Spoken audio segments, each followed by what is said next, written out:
Students, last time આપણે steps જોયા હતા how to take your listening skills, that is your effective listening skill to an upper level. Okay, કે કઈ રીતે તમે તમારી જે લિસનિંગ સ્કિલ છે એને એક હાયર લેવલ ઉપર લઈ જઈ શકો. એમાંના આપણે 10માંથી ઓલરેડી 5 સ્ટેપ્સ જોઈ લીધા હતા. The first step was face the speaker and maintain eye contact, એટલે કે તમારા સ્પીકરની સામે જુઓ અને એની સાથે આઈ કોન્ટેક્ટ મેન્ટેન કરો. Then the second step was be attentive but relaxed, ધ્યાન આપો પણ રિલેક્સ્ડ રહીને. Third step was keep an open mind, જે કંઈ પણ તમારી સામે આવે છે એને તમે પ્રેજ્યુડાઇઝ અથવા બાયસ્ડ રીતે ન લ્યો અને accept everything that comes to you. Fourth છે listen to the words and try to picture what the speaker is saying, એટલે કે તમારો જે સ્પીકર જે કંઈ બોલે છે ટ્રાય ટુ વિઝ્યુઅલાઇઝ ઇટ. એને તમે તમારા મગજની અંદર, તમારા માઇન્ડની અંદર એક પિક્ચર એનું બનાવો કે કઈ રીતે આખી જે સ્ટોરી તમારી સામે છે અથવા તો કોઈ વાત તમારી સામે થાય છે એને તમે વિઝ્યુઅલાઇઝ કરો. Fifth step was don't interrupt and impose your solutions, કે કોઈ પણ જ્યારે સ્પીકર કંઈ વાત કરતા હોય ત્યારે તમારે વચ્ચે ન બોલવું જોઈએ અને તમે જે વિચારો છો અથવા તો તમારા જે કોઈ સોલ્યુશન્સ છે એને તમારે એની ઉપર થોપવાના નથી હોતા. Okay, moving on to the sixth step, આપણે જોઈએ કે સ્ટેપ 6 શું કહે છે. Wait for the speaker to pause to ask clarifying questions, એટલે કે તમારો જે સ્પીકર છે એને તમે એ જ્યારે બોલે છે ત્યારે તમે થોડી રાહ જોવો કે એ ક્યારે રોકાય છે અને પછી તમે તમારા કોઈ પણ જે ક્વેશ્ચન્સ છે તમને એને ક્લેરિફિકેશન માટેના એ તમે પછી પૂછો. When you don't understand something, of course you should ask the speaker two explain it to you. જ્યારે તમે કંઈ નથી સમજાતું, તમને કંઈ નથી સમજતા તમે, ત્યારે તમારે તમારા સ્પીકરને પૂછવું જોઈએ કે તમે આને સમજાવો, કહેવું જોઈએ તમારે એને. બટ રેધર દેન ઇન્ટરપ્ટ, વચ્ચે બોલવા કરતાં અથવા વચ્ચેથી પૂછવા કરતાં, wait until the speaker pauses, તમે રાહ જુઓ કે તમારું સ્પીકર છે ક્યારે પોઝ કરે છે, બરાબર.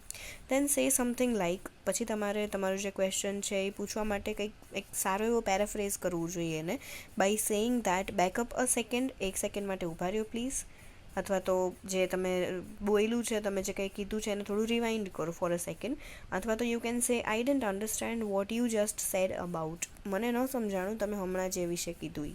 એવી રીતે કરીને તમે તમારો જે પ્રશ્ન છે, તમારો જે ક્વેશ્ચન છે એને તમારા સ્પીકરની સામે તમે રજૂ કરી શકો છો. The seventh step is ask question only two ensure understanding, questions પૂછો, પ્રશ્ન થવા સ્વાભાવિક છે, એને પૂછો તમે, but only two ensure understanding, ખાલી સમજણ માટે, નહીં કે તમે તમારા સ્પીકરને નીચું દેખાડવા માટે પૂછો, બરાબર. At lunch a colleague is excitedly telling you about her trip to Vermont and all the wonderful things she did and saw, એટલે કે તમારી કોઈ કલીગ છે, તમારી સાથે કંઈ કામ કરવાવાળું વ્યક્તિ છે, એ તમને એની ટ્રીપ વિશેનું, એની જે ટૂર હોય છે એની વિશેનું કહે છે તમને કે શી વેન્ટ વર્મોન્ટ અને ત્યાં એને શું સારી વસ્તુ જોઈ છે, શું સારી વસ્તુ બધી કરી છે, the wonderful things she did and so, એના વિશે તમને વાત કરે છે. In the course of this chronicle, આ જે વાત થતી હોય એ દરમિયાન એ એક વસ્તુ મેન્શન કરે છે. શી mentions that she spent some time with a mutual friend, એટલે કે તમારું બેનું કોઈ કોમન ફ્રેન્ડ હશે એ ત્યાં એને મળી ગયું અને એની સાથે એણે થોડો ટાઈમ સ્પેન્ડ કર્યો, એની વિશે એ વાત ખાલી કરે છે. યુ જમ્પ ઇન, એટલે કે તમે વચ્ચે કૂદી પડો છો અને એમ બોલો છો, oh I haven't heard from Alice in ages, how is she, અને તમે એની વિશે પૂછવા માંડો છો કે એલિસ શું કરે છે, મેં ઘણા ટાઈમથી એની સાથે વાત નથી કરી etcetera. And just like that discussion shifts to Alice and her divorce, અને પેલી જેની ટ્રીપની વાત કરતી હોય છે તમારી કલીગ, ત્યાંથી તો આખી વાત ફરીને વહી જાય છે એલિસ ઉપર કે એનું ડિવોર્સ કેવી રીતના થયું, ધ પુઅર કિડ્સ, એના જે બાળકો હોય છે એ, which leads to a comparison of a custody laws, બીજી કોઈ જે લો હોય છે એની વિશેની વાત તમે કરવા માંડો છો and all. And before you know it an hour is gone and the Vermont is a distant memory, એટલે કે તમે જ્યારે તમને ખબર પડે એની પહેલાં તો કલાક એક વીતી ગઈ હોય છે તમારી, અને જે વાત કરવાની હોય છે પેલી ટ્રીપની, જે વર્મન્ટ ટ્રીપની વાત કરવાની હોય છે એ તો એક બહુ આમ છૂટી ગયેલી વાત થઈ જાય છે, અધૂરી વાત રહી જાય છે. This particular conversational affront happens all the time, આવી વસ્તુ કોન્વર્ઝેશન વખતે, એટલે કે વાતચીત વખતે અવારનવાર થતી જ હોય છે. Our questions lead people in directions that have nothing to do with where they thought they were going, એટલે કે આપણે જ્યારે આ રીતના વચ્ચેથી પૂછવા માંડીએ છીએ કાંઈ, અથવા તો કાંઈ બીજી કોઈ વાત મૂકી દઈએ છીએ, તો જે મુદ્દાની વાત હોય છે, જે મેઇન વાત હોય છે, એ બીજી તરફ વળી જાય છે. Sometimes we work our way back to the original topic, but very often we don't. એટલે કે ઘણી વખત એવું થાય છે કે આપણે પાછા ફરીને મેઇન વાત ઉપર જઈએ છીએ, બટ હર વખતે એવું નથી થતું. મોસ્ટલી આપણે પાછા ફરીને જે મેઇન વાત હોય છે એની ઉપર નથી જતા. When you notice that your question has led the speaker astray, take responsibility for getting the conversation back on track by saying something like, "It was great to hear about Alice, but tell me more about your adventure to Vermont." એટલે કે તમે જ્યારે speaker જે તમારું હોય છે એને પ્રશ્ન પૂછીને વાત તમે ડાયવર્ટ કરી દો છો કે એવું કંઈ હોય છે, અથવા તો વાતને ભટકાવી દો છો તમે, તો તમે રિસ્પોન્સિબિલિટી લ્યો કે તમે ફરીથી તમારું જે કંઈ કોન્વર્ઝેશન છે એને તમે પાછું ટ્રેક ઉપર લઈ આવો છો. અને you can do that by saying something like, "it was great to hear about Alice, but tell me more about your adventure in Vermont." એટલે તમે તમારી જે વાત અધૂરી હતી એને ફરીથી પાછી કહેવા માંડો. એવી રીતના કરીને તમે you can take the responsibility અને વાત પાછી મુદ્દા ઉપર લઈ આવી શકો. એના પછી છે step 8.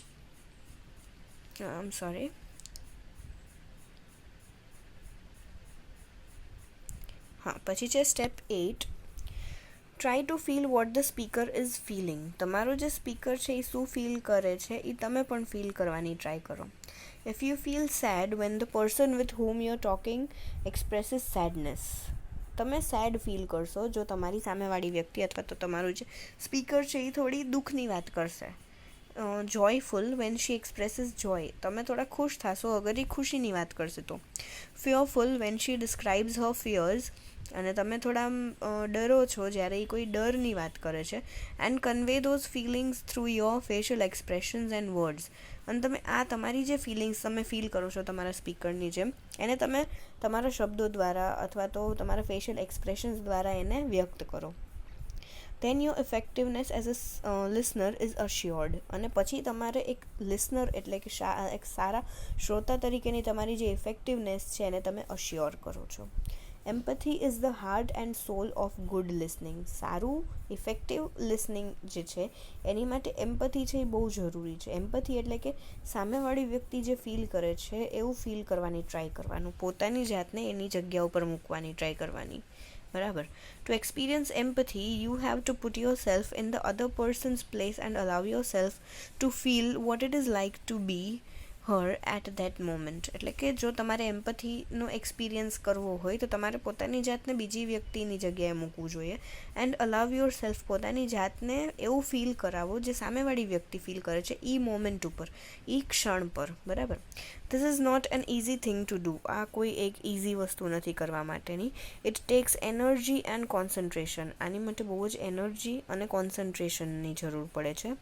But it is a generous and helpful thing to do. એક બહુ સારી બાબત છે, તમે આ વસ્તુની પ્રેક્ટિસ કરી શકો.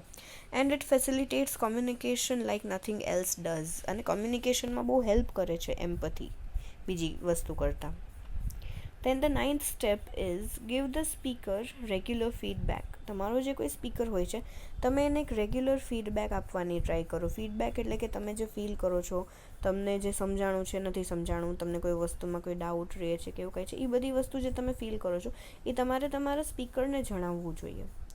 એમાં કહે છે, show that you understand where the speaker is coming from by reflecting the speaker's feelings. Speaker જે ફીલ કરે છે એને તમે ખુદ ફીલ કરીને વ્યક્ત કરો તો તમે એવું દર્શાવશો કે તમે સમજો છો સ્પીકર જે કહેવા માંગે છે એ. એની માટે તમે થોડા ઘણા આમ ફ્રેઝીસ કહી શકો, જેમ કે અહીંયા કીધું છે, you must be thrilled, what a terrible ordeal for you, I can see that you are confused. આવી વસ્તુ તમે કહી શકો. If the speaker's feelings are hidden or unclear, then occasionally paraphrase the content of the message. કે જો તમારા જે speaker છે એ કદાચને પોતાની ફિલિંગ્સને લઈને ક્લિયર નથી અથવા તો છુપાડે છે, તો તમે પેરાફ્રેઝ કરી શકો એનો જે કંઈ મેસેજ છે એના કન્ટેન્ટને.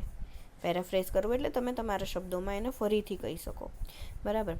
ઓર just nod and show your understanding through appropriate facial expressions and an occasional well timed એવી રીતના તમે કરી શકો. જેમ કે તમે કોઈ વાત ચાલુ હોય, તમે તમારું માથું આમથી આમ હા કે નામાં હલાવી શકો, તમારા કોઈ બીજા ફેશિયલ એક્સપ્રેશન્સ આપી શકો. એન્ડ એન ઓકેઝનલ વેલ ટાઈમ્ડ આપણે જ્યારે કોઈની સાથે વાત કરતા હોય અથવા આપણી જોડે કોઈ વાત કરતું હોય ત્યારે આપણે એની વાતમાં થોડા ઇન્વોલ્વ થઈ જતા હોઈએ છીએ, તો આપણે એવી રીતના કરીને થોડા એવા સાઉન્ડ્સ આપણે પ્રોડ્યુસ કરીએ, બરાબર. The idea is to give the speaker some proof that you are listening. એટલે કે આ વસ્તુથી શું થઈ શકે, તો કે તમે પ્રૂફ આપી શકો તમારા સ્પીકરને કે તમે સાંભળો છો, સારી રીતે સાંભળો છો. And that you R following Har train of thought. જે તમારો સ્પીકર છે એની જે વિચાર શ્રેણી છે એને તમે પણ ફોલો કરો છો, એ દર્શાવો છો તમે. Not of indulging in your own fantasies while she talks to others. અને તમે તમારા ખુદના વિચારોમાં નથી પડ્યા રહેતા જ્યારે એ કોઈ બીજાની સાથે વાત કરે છે, બરાબર. In task situations regardless of whether at work or home. એટલે કે અમુક એવું કોઈ કામ ચીંધતું હોય, આપણને કોઈ કામ કરવાનું હોય આપણે, એટલે ઘરે અથવા જોબ ઉપર, ત્યારે ધ્યાન રાખવાનું. Always restate instructions and messages to be sure you understand correctly. એટલે કે હંમેશા તમને જે ઇન્સ્ટ્રક્શન્સ અથવા જે કંઈ મેસેજીસ મળે છે એને રીસ્ટેટ કરવું, એટલે કાં તો ફરી એક વખત રિપીટ કરી લેવું, ફરી એક વખત સમજી લેવું, ટુ એન્શ્યોર યોર અન્ડરસ્ટેન્ડિંગ, કે તમે એને સરખી રીતે સમજી ગયા છો, બરાબર. The last step is pay attention to what isn't said to non verbal cues. એટલે કે તમે એ વસ્તુ ઉપર અટેન્શન આપો કે જે નથી કહેવાણી, ટુ નોન વર્બલ ક્યુઝ, બરાબર. વર્બલ ક્યુઝ એટલે શાબ્દિક, જેમાં શબ્દોનો ઉપયોગ થાય છે. નોન વર્બલ એટલે કે જેમાં શબ્દોનો ઉપયોગ થતો નથી. If you exclude email, the majority of direct communication is probably non verbal. અગર તમે જે ઈમેલ છે એને એક્સક્લુડ એટલે કે એને બાદ કરી દો, તો મોટા ભાગનું જે કમ્યુનિકેશન, ડાયરેક્ટ કમ્યુનિકેશન છે, એ નોન વર્બલ હોય છે કદાચ. We glean a great deal of information about each other without saying a word. આપણે કોઈ વિશે જાણકારી મેળવી લઈએ છીએ એક શબ્દ કીધા વગર પણ. એ એક આવડત છે, અ હ્યુમન ટેન્ડન્સી, બરાબર. કે આપણે હ્યુમન્સ હોઈએ છીએ એ સમજી જઈએ છીએ સામેવાળા વ્યક્તિનું બધું. એ કદાચને કંઈ ન બોલે તો પણ કઈ રીતે, તો કે એના ફેશિયલ એક્સપ્રેશન્સ છે, એના જેસ્ચર્સ છે, પોસ્ચર્સ છે, એનું બોડી લેંગ્વેજ છે, એટ્સેટ્રા, બરાબર. એનાથી આપણે આ વસ્તુ સમજી શકીએ છીએ. Even over the telephone, you can learn almost as much about a person from the tone and cadence of her voice than from anything she says. અગર આપણે ટેલિફોન ઉપર કોઈની સાથે વાત કરીએ છીએ તો સામેવાળી વ્યક્તિના આપણે ટોન ઉપરથી, એને બોલવાનો જે એનો લેક હોય છે એની ઉપરથી આપણે જાણી લઈએ છીએ એ વ્યક્તિને, બરાબર. When I talk to my best friend, અહીંયા તમને એક એક્ઝામ્પલ દીધું છે.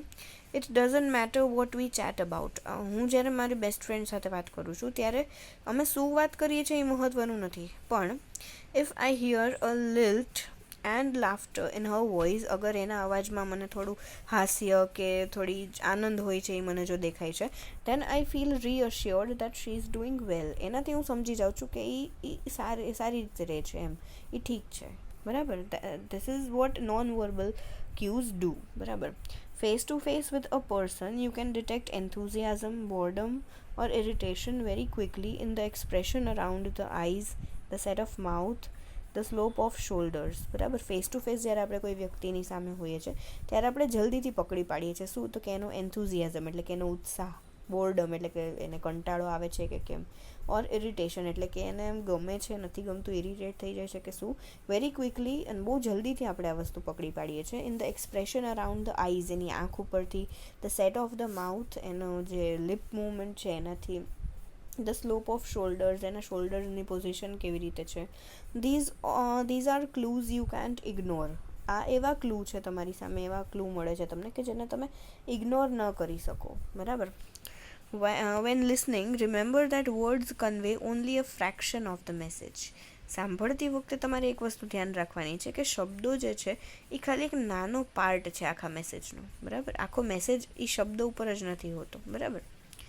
પછી આવે છે નેક્સ્ટ તમારું ટોપિક જે છે ઇમ્પ્રુવિંગ લિસનિંગ સ્કિલ્સ. કઈ રીતે તમે તમારી જે લિસનિંગ સ્કિલ છે એને ઇમ્પ્રૂવ કરી શકો. એ આ ઉપરના જે 10 સ્ટેપ છે એને જ થોડા પહેલાં પ્રિસાઇઝલી તમને સમજાવ્યા છે, અહીંયા ટૂંકમાં સમજાવ્યા છે. જુઓ, ફાઇન્ડ એરિયા ઓફ ઇન્ટરેસ્ટ, તમે તમારો જે ઇન્ટરેસ્ટ છે એ ગોતો વાતની અંદર. મેન્ટેન આઈ કોન્ટેક્ટ, તમારે આઈ કોન્ટેક્ટ છે એ મેન્ટેન રાખો. Even if the subject appears boring, કદાચને તમારો જે કંઈ સબ્જેક્ટ છે, જે કંઈ વિષય ઉપર વાત કરો છો એ કંટાળાજનક લાગે તમને, છતાં પણ તમે આઈ કોન્ટેક્ટ મેન્ટેન રાખો. There will be some information that will be useful. એ કાંઈક તો એવી ઇન્ફોર્મેશન, કાંઈક તો એવી માહિતી હશે જ કે જે તમને યુઝફુલ હશે. જજ ધ કોન્ટેન્ટ, નોટ ડિલિવરી. વાતની અંદર શું છે એને જજ કરો તમે. વાત કઈ રીતે કહેવાય છે કે કઈ રીતે કહેવાની છે એને જજ ન કરો. Find out what the speaker knows, not how he presents it. એ વસ્તુ જોવો કે જે તમારો સ્પીકર છે એ કેટલું જાણે છે, કઈ રીતે એ તમારી સામે એનું જે જ્ઞાન છે એ મૂકે છે એ ન જોવો, બરાબર. Withhold evaluation until comprehension is complete.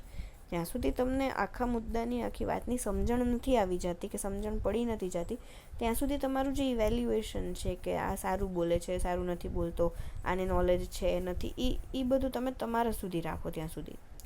Don't become preoccupied with rebuttal before idea is completely presented. તમે પ્રી ઓક્યુપાઈડ નહીં થાવ, એટલે કે પોતાના મગજમાં પહેલેથી અમુક એક કોઈ પેટર્ન હોય છે બેસાડી ન રાખો જ્યાં સુધી આઈડિયા તમારી સામે પૂરેપૂરી રીતે રજૂ નથી થઈ જતું. ડોન્ટ લિસન ડિફેન્સિવલી, એટલે કે એક તરફી નહીં સાંભળવાનું. તમારો જ ખાલી એક પોઈન્ટ ઓફ વ્યૂ ધ્યાનમાં રાખીને તમે સાંભળશો તો તમે બધું એક્સેપ્ટ નહીં કરી શકો. સામેવાળા વ્યક્તિને પણ તમે એક્સેપ્ટ કરો, એ જે કહે છે એ સાંભળો સરખી રીતે, એની વિશે વિચારો અને પછી તમે કોઈ નિર્ણય ઉપર અથવા કોઈ કન્ક્લુઝન ઉપર આવો. પછી કે છે listen for ideas, main ideas, central facts, organizational patterns. એટલે કે આઈડિયા જેમાંથી તમને મળે ને એની માટે સાંભળો, ખાલી ફક્ત સાંભળવા માટે જ નહીં, બરાબર. એટલે કે મેઇન આઈડિયા હોય છે, પછી સેન્ટ્રલ ફેક્ટ્સ હોય છે, સેન્ટ્રલ આઈડિયાઝ હોય છે, બરાબર. ઓર્ગનાઇઝેશનલ પેટર્ન્સ હોય છે, એ બધું જાણવા માટે તમે સાંભળો. પછી be flexible in not taking. તમે નોટ્સ બનાવો. કોઈ વ્યક્તિ કંઈક કહે છે, એમાં તમને કંઈક ઇમ્પોર્ટન્ટ લાગે છે તો તરત એને નોટ ડાઉન કરી લો, બરાબર. Work at listening. તમારું જે લિસનિંગ સ્કિલ છે એની ઉપર કામ કરો થોડું, એટલે કે એને સુધારવાની ટ્રાય કરો, અપગ્રેડ કરો એને, બરાબર. Spend energy to give conscious attention. બહુ વ્યવસ્થિત ધ્યાન દેવા માટેની એનર્જી તમે કાઢો, બરાબર. Resist distractions. પોતાની જાતને ડિસ્ટ્રેક્ટ નહીં થવા દેવાનું. અ મેટર ઓફ કોન્સન્ટ્રેશન, એટલે કે તમારું કોન્સન્ટ્રેશન પાવર જે છે બહુ હાઈ રાખવાનો તમારે.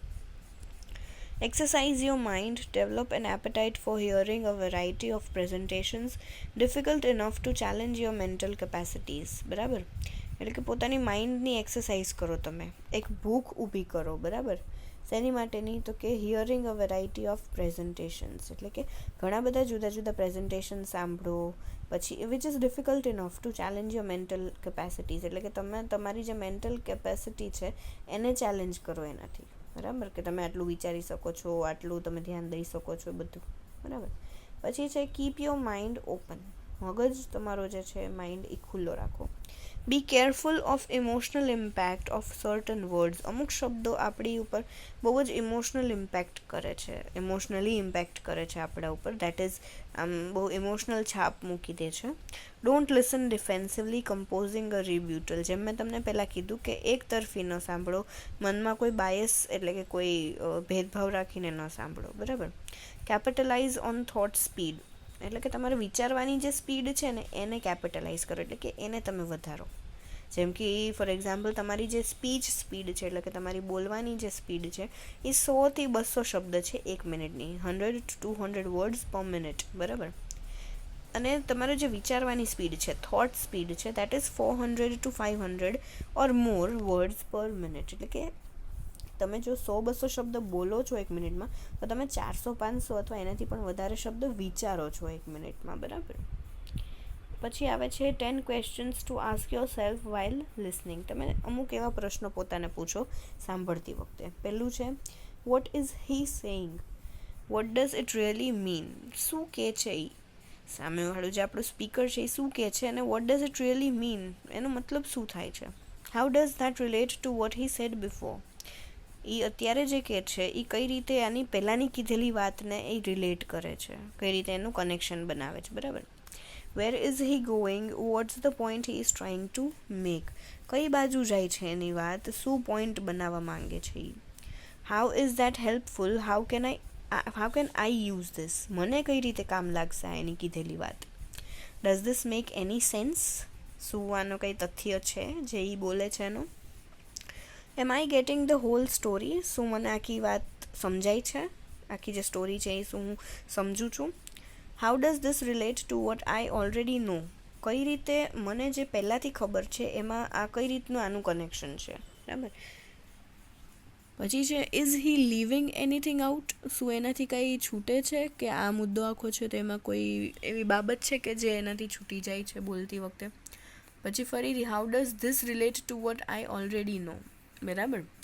Do I understand what he is saying or should I ask for clarification, શું મને પૂરેપૂરી રીતે સમજાય છે એ જે કહેવા માંગે છે કે પછી મારે કંઈ ક્લેરિફિકેશન માટે કંઈ પૂછવું જોઈએ થોડા પ્રશ્નો. એના પછી તમારે છે બેરિયર્સ ટુ લિસનિંગ.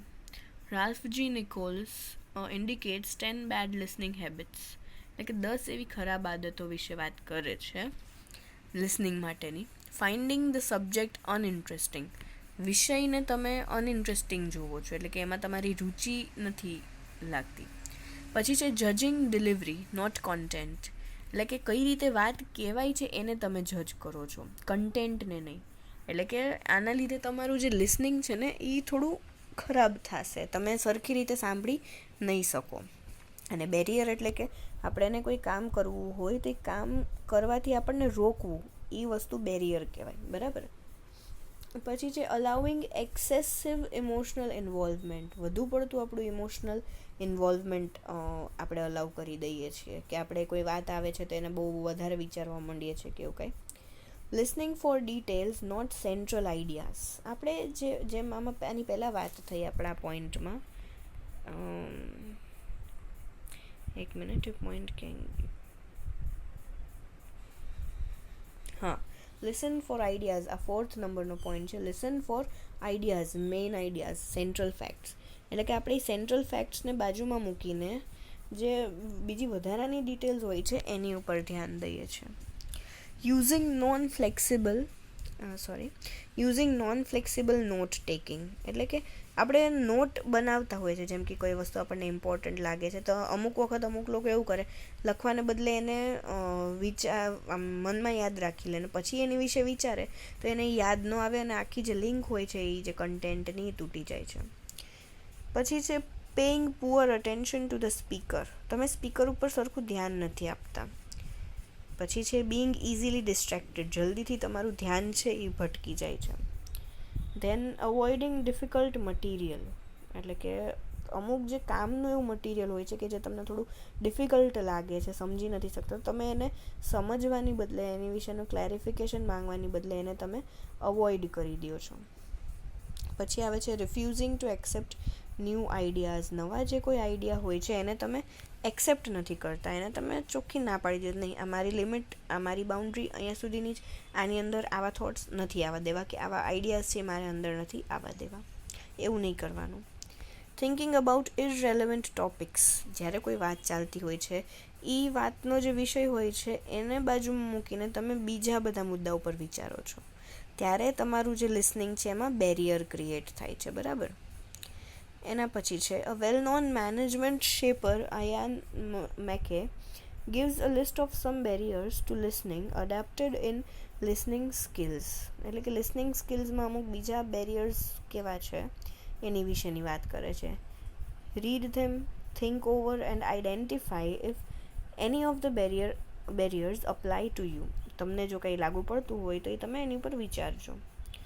પહેલું છે સિલેક્ટિવ લિસનિંગ. હવે સિલેક્ટિવ લિસનિંગ એટલે કે એવું લિસનિંગ કે આખી વાતમાં આપણે ખાલી એ જ સાંભળીએ છીએ કે જેમાં આપણને રસ હોય છે અથવા તો જેમાંથી આપણને કંઈ ફાયદો થતો હોય છે, બરાબર. We all listen selectively at some time or other, અને આપણે બધા એવી રીતે જ સાંભળતા હોઈએ છીએ. It is a necessary skill in order to survive in often very noisy environments, બરાબર.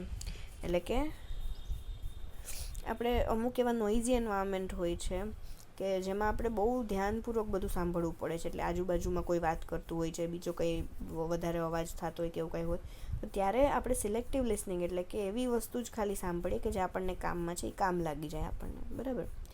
However our selectivity can sometimes be based on 2 things, એટલે કે આપણી જે સિલેક્ટિવિટી છે કે આપણું જે ચયન છે એ 2 વસ્તુ ઉપર આધારિત છે. કઈ 2 વસ્તુ તો આપણે જોઈએ. First, our preconceptions about the person, જે વ્યક્તિને આપણે સાંભળવાનું છે એની માટેની આપણે મગજમાં પહેલેથી જ એક પેટર્ન ડ્રો કરી લીધી છે. આ વ્યક્તિ આવું જ છે, આ આવું જ બોલશે, આનું કહેવાનો મતલબ આવો જ હશે.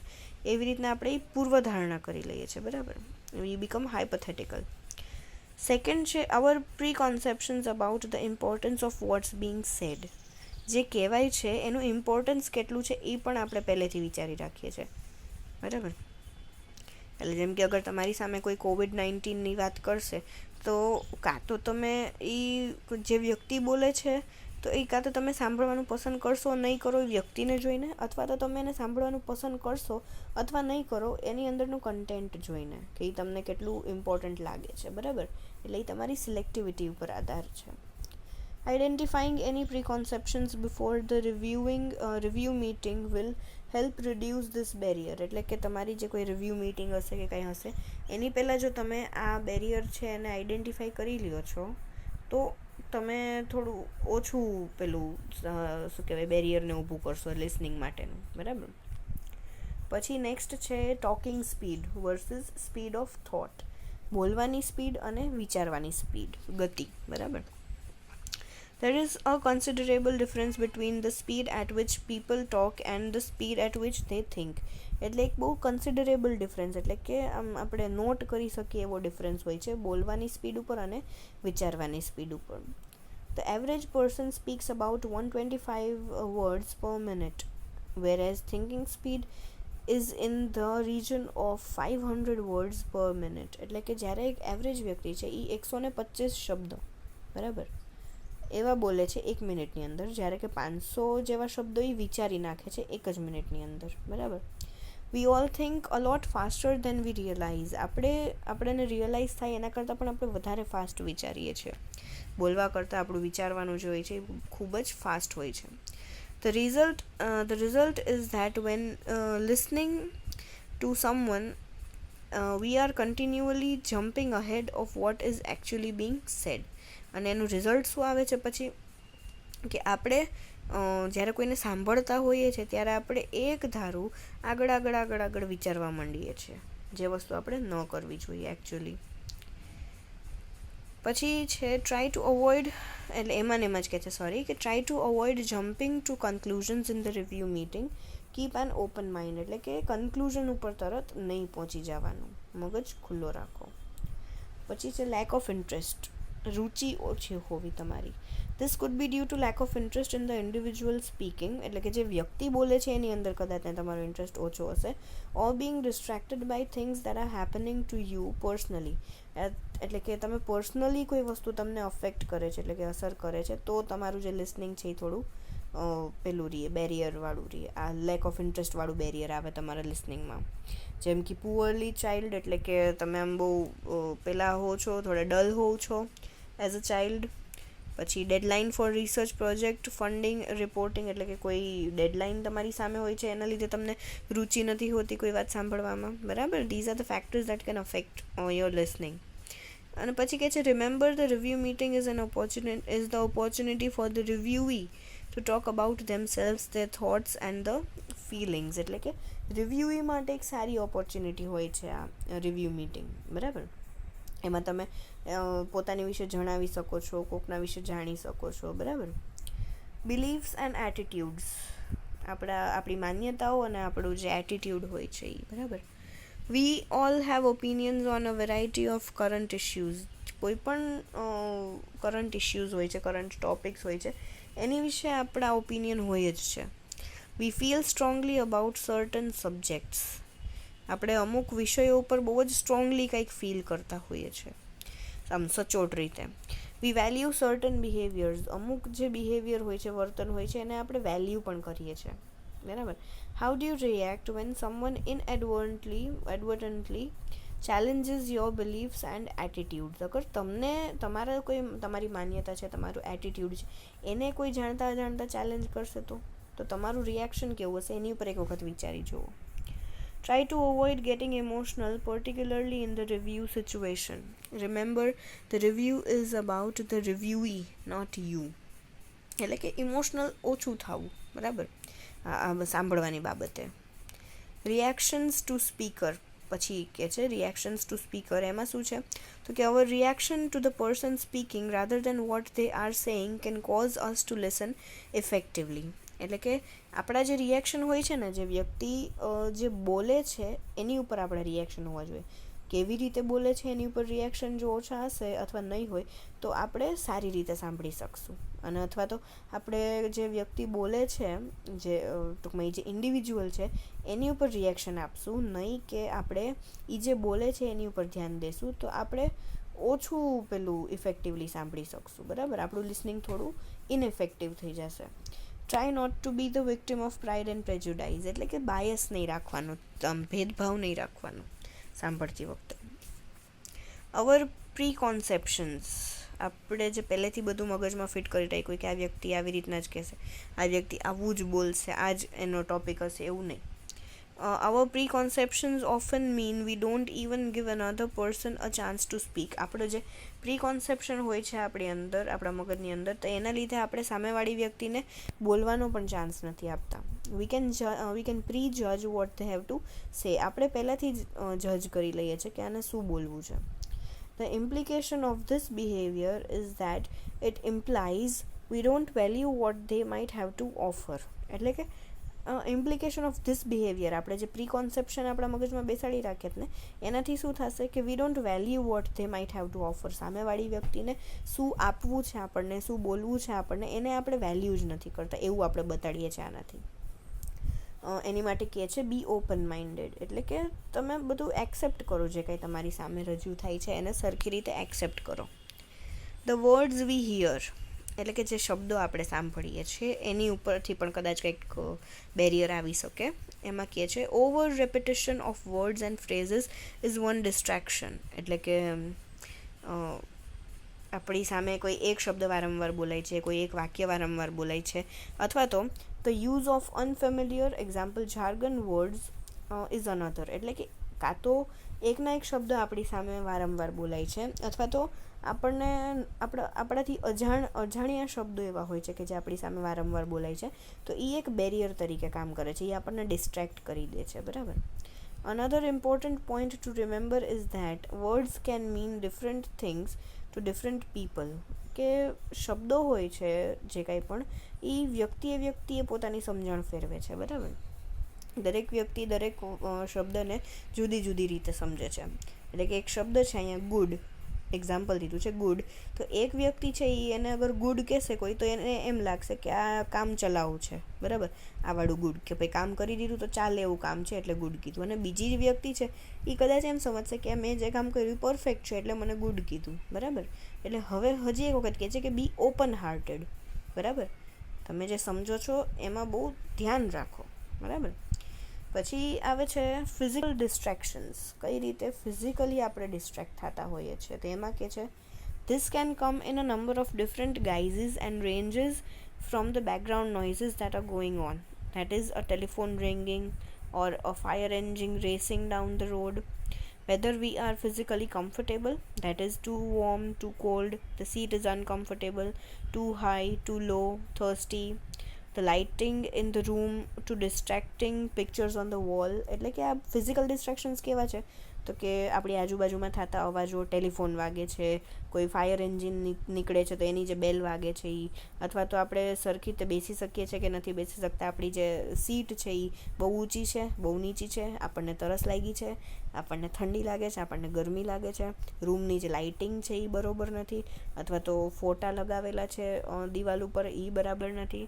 તો આ બધી વસ્તુ છે ફિઝિકલ ડિસ્ટ્રેક્શન્સ છે. બરાબર.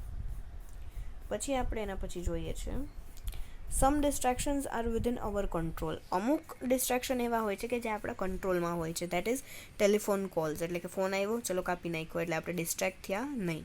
And whenever possible it's important to try and stop them from becoming distractions. એટલે કે આપણે ટ્રાય કરવાની કે આપણે એને ડિસ્ટ્રેક્શન બનવાથી રોકી દઈએ. એટલે કે ડાયવર્ટ ઓલ કોલ્સ, કાં તો આપણે સાયલેન્ટમાં મૂકી દઈએ, કે આપણા કોલ ડાયવર્ટ કરી નાખીએ આપણે. એવી રીતે કરીને આપણે એ ડિસ્ટ્રેક્શન્સ છે એને રોકી શકીએ છીએ. પછી આવે છે importance of listening. Lastly importance શું છે લિસનિંગનું, તો એમાં કહે છે research shows that 45% of our time is spent on listening. 45%, 45%નો આપણો જે ટાઈમ છે એ આપણે લિસનિંગ ઉપર આપીએ છીએ. We listen more than we speak, એટલે કે આપણે બોલવા કરતાં વધુ સાંભળીએ છીએ, અને એવું જ કરવું જોઈએ. આપણે ઓછું બોલવું જોઈએ અને સાંભળવું વધારે જોઈએ. If this listening skill is used in a proper way, we can master the tools of communicative skills. અગર લિસનિંગ છે એને આપણે વ્યવસ્થિત રીતે જો યુઝ કરીએ છીએ આ સ્કિલને, તો આપણે કમ્યુનિકેટિવ સ્કિલ્સ જે છે LSRW એને આપણે માસ્ટર કરી શકીએ. બરાબર. Listening is difficult as human mind tends to distract easily. Listening થોડું ડિફિકલ્ટ બને છે. શું કામે? કારણ કે હ્યુમન માઇન્ડ એટલે કે માણસનું મગજ છે ને એ જલ્દીથી ડિસ્ટ્રેક્ટ થઈ જાય છે. A person who controls his mind and listens attentively acquires various other skills and is benefited. એટલે કે કોઈ વ્યક્તિ હશે એ જો બહુ ધ્યાનથી સાંભળશે, કંટ્રોલ કરશે પોતાના મગજને, તો એ આ લિસનિંગ સ્કિલ અને બીજી સ્કિલ્સથી પોતાની જાતને ફાયદો કરાવી શકે. બેનિફિટેડ. બરાબર. Listening skill makes you successful in work place, family and in the society. જો તમે સારી રીતે સાંભળી શકતા હશો ને તો તમે સક્સેસફુલ થશો. ક્યાં? તો કે તમારું વર્ક પ્લેસ જ્યાં તમે જોબ કરો છો, તમારું ફેમિલી અને આખી સોસાયટી, આખા સમાજમાં. બરાબર. Good listening skill is mandatory to get in to a profession and communications, management, planning, sales etcetera. એટલે કે લિસનિંગ સ્કિલ જરૂરી છે, અગત્યની છે, ઇમ્પોર્ટન્ટ, મેન્ડેટરી. શેમાં? To get in to a profession and communications, એટલે કે જ્યાં કમ્યુનિકેશનનું કોઈ પ્રોફેશન એને લાગતું વળગતું હોય, પછી મેનેજમેન્ટ છે, પ્લાનિંગ છે, સેલ્સ છે, આ બધામાં સાંભળવું, ગુડ લિસનિંગ સ્કિલ જરૂરી છે. Listening skills involve a different set of etiquettes, questioning for explanation, showing empathy and providing a suitable response. એટલે કે લિસનિંગ સ્કિલની અંદર આપણને શું જોઈએ? તો કે ડિફરન્ટ સેટ ઓફ એટિકેટ્સ, એટલે કે આપણા મેનર્સ અમુક હોવા જોઈએ. ક્વેશ્ચનિંગ ફોર એક્સપ્લેનેશન, એટલે કે આપણે કંઈક આપણને નથી સમજાણું તો એની માટે ક્યારે કઈ રીતે ક્વેશ્ચન કરવો. પછી શોઈંગ એમ્પથી, આપણે સામેવાળું જે ફીલ કરે છે એવું આપણે પણ ફીલ કરવાનું ટ્રાય કરીએ. And improve and providing a suitable response, જે કોઈ વાત છે, જે કોઈ મુદ્દો છે એને સૂટ કરે એવો કોઈ રિસ્પોન્સ આપણે પ્રોવાઈડ કરીએ, રિસ્પોન્સ આપીએ આપણે. Good listening skills include the understanding ability. સમજવાની જે એબિલિટી છે, આપણી આવડત છે, એ પણ ઇન્ક્લુડ કરે છે આ એક good listening skill. Body language is also a part of listening skill, એટલે કે આપણી જે બોડી લેંગ્વેજ હોય છે, કઈ રીતે બેઠા છે, કઈ રીતે હાથ આપણો આમથી આમ હલે છે, અથવા તો કે પગ કઈ રીતે આપણે હલાવીએ છીએ, કે એક પગ ઉપર પગ ચડાવીને બેઠા છે કે કેમ, એ આખું આપણું બોડી લેંગ્વેજ છે. એ પણ એક બહુ અગત્યનો પાર્ટ છે લિસનિંગ સ્કિલનો. Eye contact with the speaker બહુ જરૂરી છે. આઈ કોન્ટેક્ટ રાખવો. સિટિંગ સ્ટ્રેટ, એકદમ ટટ્ટાર થઈને બેસવાનું. એન્ડ અલર્ટ, અને સતર્ક રીતે. બરાબર. Are the good gestures of a good listener. એક સારા શ્રોતાની નિશાની છે. Listening is a skill that we can all benefit from in improving. એટલે કે જો લિસનિંગ સ્કિલ આપણે ઇમ્પ્રૂવ કરશું તો આપણને એનાથી ફાયદો ચોક્કસ થશે જ. By becoming a better listener, you will improve your productivity as well as your ability to influence, persuade and negotiate. એટલે કે જો તમે એક સારા લિસનર બની જાઓ છો તો તમે તમારી પ્રોડક્ટિવિટી, એટલે કે તમે કંઈ કામ કરો છો તો એનું રિઝલ્ટ તમને 100% ચોક્કસપણે મળે જ છે. તમે વધુ સારી રીતે કામ કરી શકો છો, કોઈને ઇન્ફ્લુઅન્સ કરી શકો છો, કોઈ કામ તમે એની પાછળ પડી જાઓ તો તમે બહુ સારી રીતે કામનું રિઝલ્ટ લાવી શકો છો. What's more, you will avoid conflict and misunderstandings. એટલે કે શું કહેવાય, આપણે એક વાત ન સમજાણી હોય, આપણને સરખી રીતે સાંભળી ન હોય તો એના લીધે મિસઅન્ડરસ્ટેન્ડિંગ ઊભી થાય. કોન્ફ્લિક્ટ્સ એટલે કે થોડું બાંધવાનું થતું હોય. ઘણી વખત આપણે એમ કહીએ કે ના, તે આમ કીધું હતું, તે આમ નહોતું કીધું, અને સામેવાળી વ્યક્તિ કહે છે કે નહીં, મેં આમ જ કીધું હતું, તે સાંભળ્યું નહોતું સરખું. બરાબર. એવા કોન્ફ્લિક્ટ્સ ઊભા થશે. બરાબર. All of these are necessary for work place success. આ બધું જ બહુ જરૂરી છે. જો તમે ક્યાંય જોબ કરો છો તો તમારી જોબની જગ્યાએ, વર્ક પ્લેસની જે તમારું છે એની માટેની સક્સેસ જે છે એની માટે જરૂરી છે. બરાબર. આઈ હોપ કે આટલી વસ્તુ તમને સમજાણી હશે. ઇમ્પોર્ટન્સ ઓફ લિસનિંગ છે, પછી આ બધા જે બેરિયર્સ છે લિસનિંગ માટેના એ તમને સમજાણા હશે. પછી આ જે ક્વેશ્ચન્સ તમારે પૂછવા જોઈએ during your listening, while listening, પોતાની જાતને એ ક્વેશ્ચન્સ તમે સમજી ગયા હશો. કઈ રીતે તમે તમારી લિસનિંગ સ્કિલ છે એને ઇમ્પ્રૂવ કરી શકો છો. કઈ રીતે આ 10 સ્ટેપ્સ જે તમને કીધા છે કે તમે તમારી લિસનિંગ સ્કિલ છે એને એક અપર લેવલ ઉપર લઈ જઈ શકો, એ 10 સ્ટેપ્સ પણ તમે મારા ખ્યાલથી સમજી ગયા હશો. બરાબર. એટલે આજ માટે આટલું. હવે આના પછીના લેક્ચરમાં આપણે પેલું જે સ્ટોરી તમારી આની સાથેની છે, કેસ સ્ટડી જે છે એ એક જોઈ લેવાનું છે. એટલે તમારો એક આખો ફર્સ્ટ યુનિટ છે એ પૂરો. બરાબર, ફર્સ્ટ યુનિટ નું ફર્સ્ટ ટોપિક અને સેકન્ડ યુનિટ જે છે એનું પણ આખું ફર્સ્ટ ટોપિક પૂરું થઈ જશે તમારું. બરાબર.